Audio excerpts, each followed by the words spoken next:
Hello. Today I want to talk about the difference between living in love or living in fear. So a few weeks ago I had a conversation with my son where he was sharing about something that he never wanted to do. So I told him this story about something that I recognized about myself, and it all happened last year. So for the majority of my life, and I didn't recognize it until last year, I have always put myself in this box that I call the never box. So in this never box, I was fearful because I had limiting beliefs. All right, and I remained safe, or at least I thought I did. And I was controlling, according to me, the outcome of my circumstances. And I was right. Yep, I was right about my own beliefs and my own perceptions.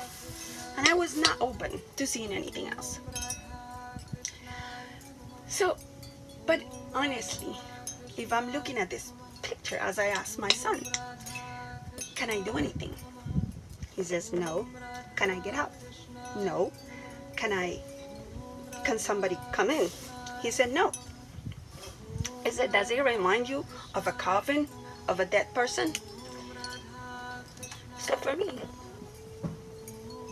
I was having the goals of a dead person because I wasn't allowing myself to experience things. I wasn't allowing myself to feel my fear, for example. And what it was, I had this negative perception about drugs. And I'm talking about all kinds of drugs, whether they're prescribed drugs, whether they're now legal or illegal drugs. No matter what, drugs for me were like, very afraid of them. Whatever the reason at that moment, but I had that perception, and I know it came from my childhood. So it was until I finally decided to open the box, and my box went from a never box to a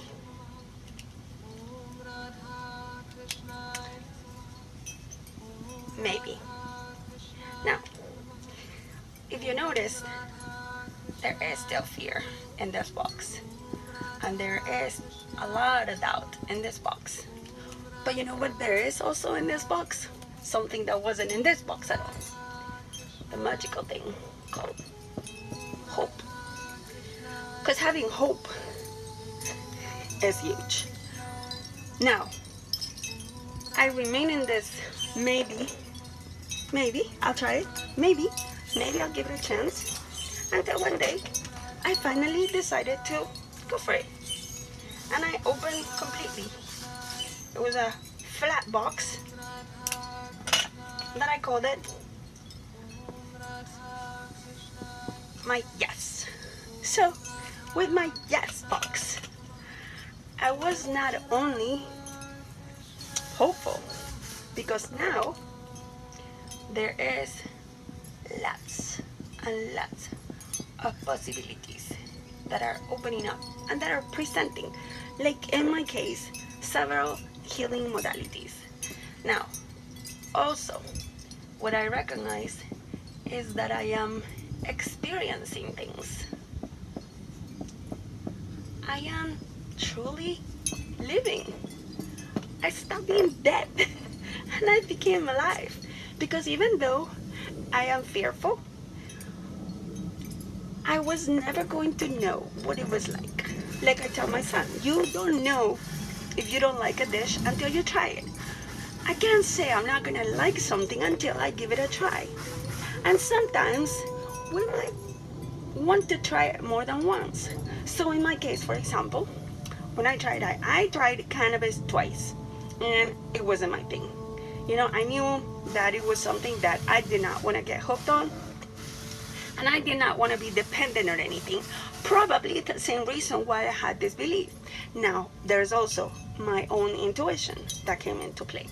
But anyway, just having allowed myself to feel the fear and experience what I was experiencing while I was trying different modalities, I allowed myself to experience ayahuasca. Now, it was until my second time of ayahuasca that I pretty much did not see anything.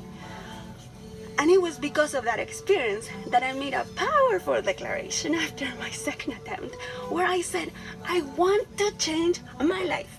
I want to change my life. I am fed up with my life. And a week later, exactly a week later of making that affirmation, the universe brought to me this process that I have been in love with. And this process is called PSYCH-K. And I talk about it all the time, and I share a lot about it because it was this process that allowed me to recognize the power of my mind, the power of my words.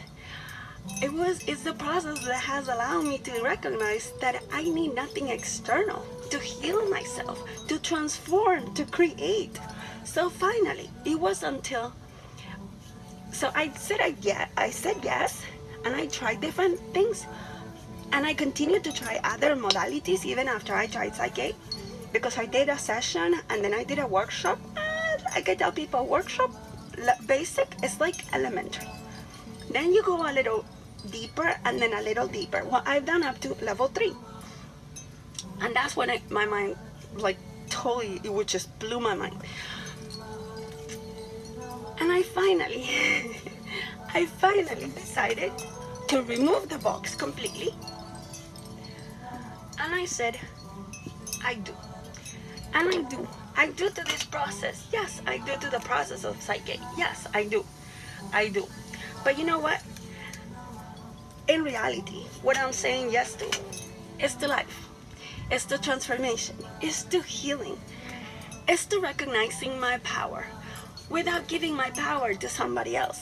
Because, for example, going to an ayahuasca ceremony, there is a shaman, and I am taking something and I'm putting it on myself, and I am allowing for this thing to open my conscious mind. But what if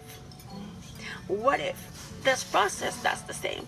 And it has. And I've had visions, and I've been able to have an awareness that I've never experienced in my life. And the process is so simple, and it's so quick, and it's effective. And it is profound. The thing with this process, there's no repetition required, because whatever you record stays. There is no positive thinking, no willpower, because whatever we're recording during the process, it goes in your subconscious mind. There's a difference, like I've shared before. The conscious mind wants and knows and creates and has time, but the subconscious mind is the one ruling.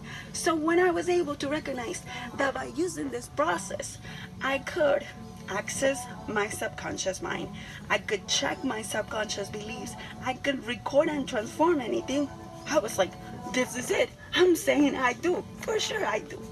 So for me, being aware that my whole life I had the goals of a dead person, and I continued to say never to life, and I did not want to feel opening up slowly. It took me a time. It took some time for me. Eventually I said yes, and I said yes because I was still curious. I wanted to experiment, because my whole life I said never. So I wanted to experiment, and I went and I tried different things, kind of like when we're in a relationship. When we say yes and we start going out with different people, and eventually we find that person.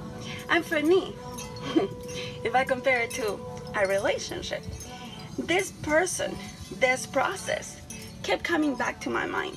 Because even when I was doing other processes, and I continued to practice PSYCH-K, when I went to level 3, it totally blew my mind, and it gave me this confidence that this was it. This was it, exactly. The universe brought it to me the moment I asked to change my life, the moment I confidently and purposely and intentionally I said I want to change my life, so how was I going to turn my back to this beautiful process? So the way I see it and the things that I recognize happen while working with this process are: love is positive energy.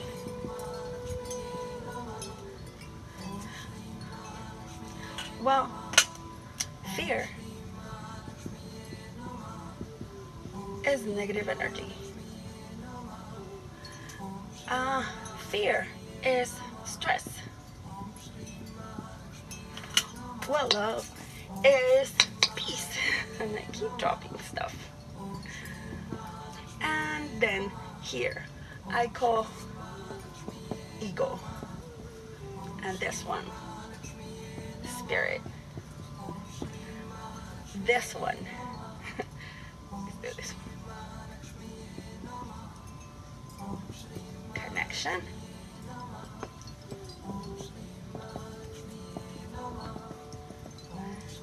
And this is